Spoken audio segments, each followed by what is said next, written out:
Well, hey everybody, and welcome to another Frankie Asked, the show where we get up close and personal with the upcoming stars to Viva Blackpool. I'm joined by none other than the wonderful Eurovision Song Contest winner, Cheryl Baker.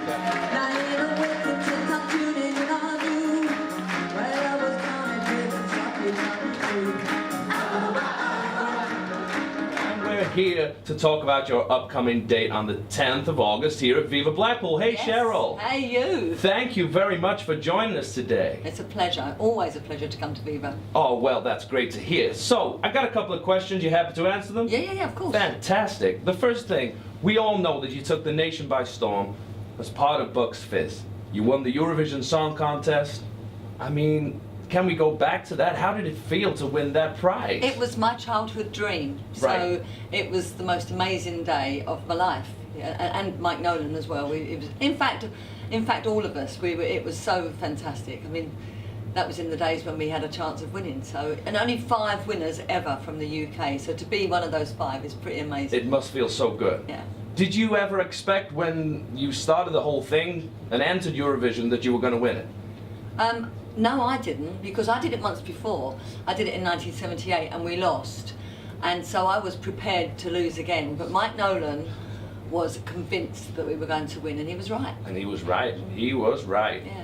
So, when somebody first suggested the famous skirt tear, We were having a meeting about costume, and I've always been a runner, and I've got quite stocky thighs and quite short thighs, so I wanted a longer skirt. I wanted a skirt to the knee. Jay is the opposite of me. She's very lithe, she's always been very slim. She wanted to wear a short skirt, and we were to-ing and fro. There was a management there, the record label, the production, everyone was there, and they were all giving their opinion. I went, oh, for goodness sake, let's have both.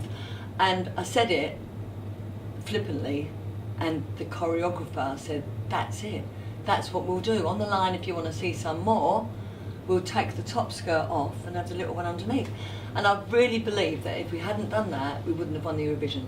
it became so iconic. Yeah. That thing is known by millions of people. Even youngsters today, they somehow know about that. Yeah, And whenever they show a clip of Buck's Fizz, that's the clip. that's the iconic clip, yeah. So something that you said in just a flippant kind of way turned into something that probably one of the most iconic moments of Eurovision. It won us the Eurovision Song Contest. We won by 4 points, and I truly believe that Velcro was responsible for those 4 points.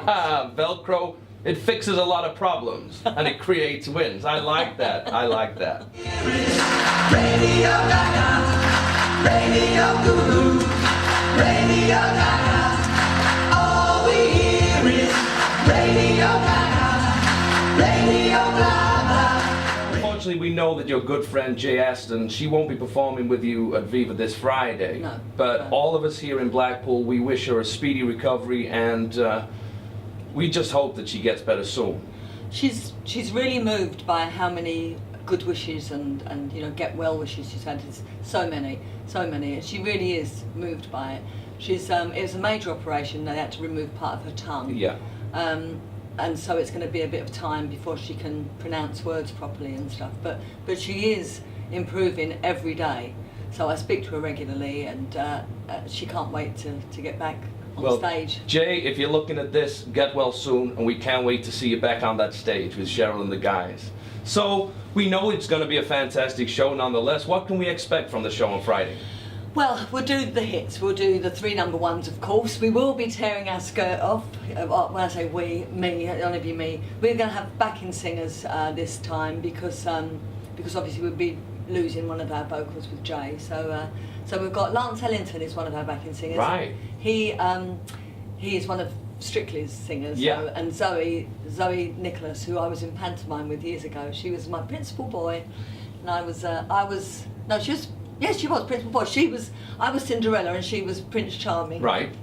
She's great. She's a great girl, and they got great vocals. So So it'll be me and Mike doing all the dance routines, ripping the skirt off, and we'll have Lance and Zoe doing our backing vocals. So that sounds great. We can't wait for the show. Now, you've had such a varied career. You've been a pop star, you're a Eurovision winner. We keep going on about Eurovision, but it's such a big deal. It is. TV presenter, you did a show called Pop Star to Opera Star. I mean, that's got to be some transition to have to sing in a completely different style. It's completely different. I never realised. And the funny thing was, when I went for the audition, she said to me, sing for me, and I did, you know, and I've got a pop voice. And she said, sing some opera, and I sang it in a pop voice. And she said, now sing it as if you're taking the mickey out of an opera singer. And that worked, because if you exaggerate your vocal then, and you go, oh, and you're doing all this sort of warbling, and she went, that's it. And what I didn't know until the end of the series was she put a note to the producers, must have Cheryl. So she obviously, I ticked the right boxes with her, so it was brilliant. But it was hard.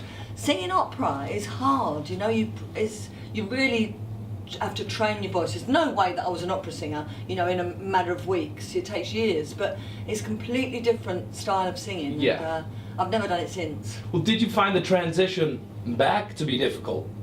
No, that was the easy part, because naturally I have a poppy voice. So it's a bit like, you know, because I did Dancing on Ice, like skating, I had to skate. As much as I hated it, I had to skate, and in Pop Star to Opera Star, I had to sing opera. But once I finished, just like Dancing on Ice, I finished Dancing on Ice, I've never put the skates on again, and with the opera, I've never sung opera since then. But I do now have a real appreciation for opera, and I know how much hard work goes into it. That's true, that's true. So, I gotta say, one of my favorite shows was when you did Record Breakers. Oh, yeah. With the one and only, the legend Roy Castle. Yeah, What was 11 series.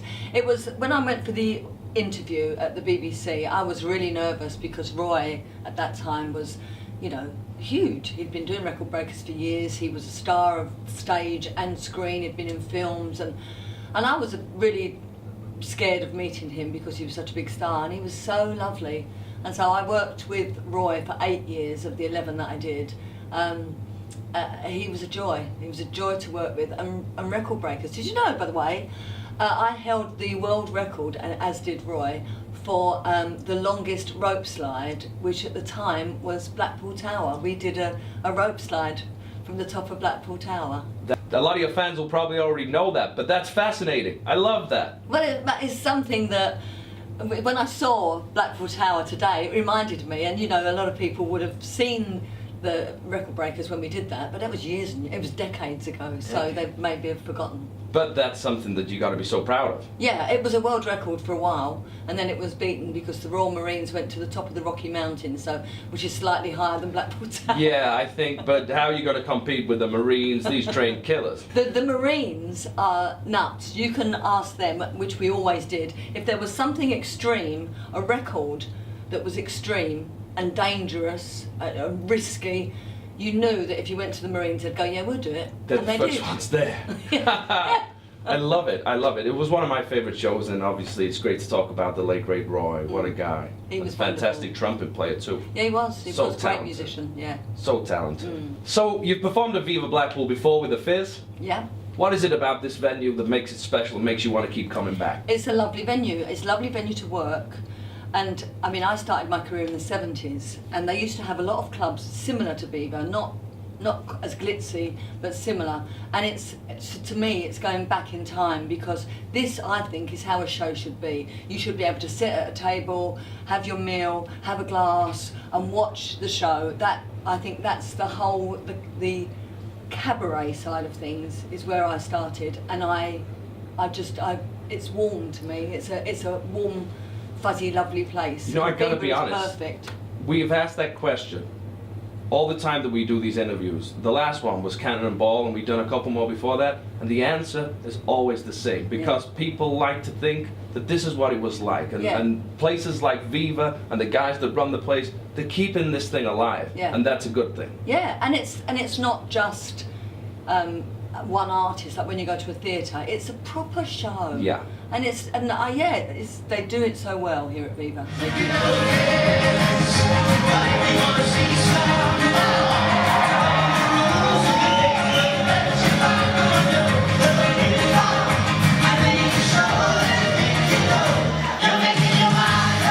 Well, we love to to have you here at Viva, and we thank you so much for keep coming back. And we're so excited about the show on Friday. So Cheryl, thank you for joining us today. It's been a real pleasure. We wish you all the best in the future. We wish get well soon, Jay. We're thinking about you, and we're all rooting for you. And we know it's going to be a fantastic show. So ladies and gentlemen, get your tickets at vivablackpool.com. That's Friday, August 10th, the Fizz.